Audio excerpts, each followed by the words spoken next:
What's up, everybody? It's Meech. You're tuned into On the Radar, where we cover health, fitness, and tech. Currently on the radar is the Skullcandy Venue. They're active noise canceling wireless over-the-ear headphones. As you can see, they come with this nice carry case, a standard USB charger cable, and a 3.5 aux cable. That's right out of the box. It has rapid charging, so you can get 5 hours of playtime with just 10 minutes of charging. It also has a monitor mode so that you can be able to hear your surroundings while still playing your music. It's definitely good if you're somewhere like, let's say, a train station, or you're at an airport and you're listening to your music, but you still need to hear announcements or things like that. It's definitely good.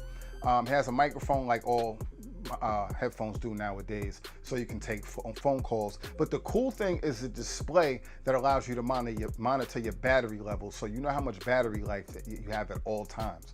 It has soft touch buttons on the right ear and the left ear. You can control the volume, change your tracks, the power, the noise canceling, all that good stuff. The Venue has a tile feature that allows you to track or locate your headphones in case you misplaced them. So a lot of you guys who always can't seem to remember where your headphones are, you can use this feature and it'll locate your headphones. It's kind of like a GPS for your headphones. So, especially when you're using, you're spending all this money on your headphones, it's good to be able to find them, or, if somebody snatches them from you, you can go find them. They can't get too far. Let's get into the positives of these headphones. The range is pretty good, the battery display is cool, and they're very comfortable to wear. Other than that, the other thing that, not a lot of good, I was trying to think of something else nice. There's not a lot of good positives. I didn't have a lot of positives with these headphones, to tell you the truth. The other thing that did stand out to me, though, was the quality of the sound quality when taking phone calls. It was actually pretty good. I usually don't get a clear, comfortable sound experience when I'm using over-the-ear headphones. I usually get, I get this pressurized feeling. You can't really hear yourself good. And it's just delay, and they can't hear you clear. There's all these issues.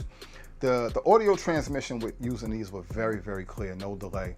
I actually held a 15-minute conversation with somebody comfortably without wanting to take the headphones off, without them having issues hearing me. I was able to hear them clearly.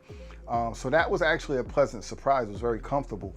Unfortunately, though, other than that, that's where the positives stop with these headphones. The negative side.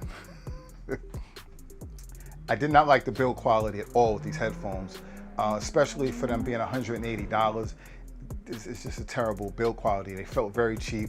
They're full plastic and they're creaky. They make a lot of noise. They just don't feel good. They remind me why I stopped using Skullcandy headphones in the first place. I used to use them a lot back in the days, but always after a couple of months they would always break, especially in the extension area.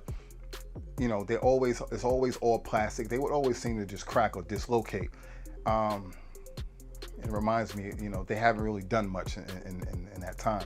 The sound quality did not impress me at all. The bass was not impressive. I'm a bass guy. The bass sucked. The highs, it was just a lot of with the vocals at the end of the vocals. And it was, not only was it extremely annoying, but it usually made it difficult to listen to, especially at high volumes. I always found myself turning the music down to escape that sound. And after a while, I always just took the headphones off and used a different pair of headphones. It was just not a good listening experience to me. I also had the bass distort a few times, which was like ridiculous. That's just totally unacceptable. The bass should not be distorted. It has active noise canceling, meaning you can't turn it on or off. And even that, it wasn't impressive at all. I just don't think these headphones are worth $180 at all. They remind me build quality wise of the Sound PA2 headphones that I recently reviewed. And mind you, those are $40 headphones. I actually enjoyed using those headphones. The bass was way better than these Skullcandys. The highs wasn't as good, but you didn't get that annoying all the time. So,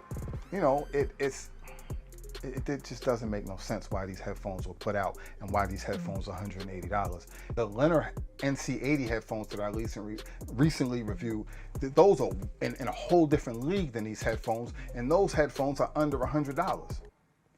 What are you doing, Skullcandy? What are you doing?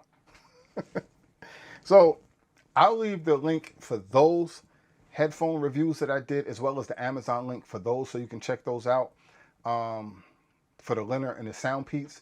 But there's nothing as far as the audio quality or the style that impressed me about these Skullcandy headphones. I really don't like them. They're terrible in my opinion. They are definitely not radar approved. I will put the link in the description so you can check them out, maybe read some other reviews on them, and just, you know, do some further research to gather your own opinion on them. But I don't recommend these headphones at all. Until next time, thank you for tuning in. Stay focused, stay fit. Please hit that like button, show your support. Definitely hit the notification bell so you can be alerted the next time something else pops up on the radar. Salute.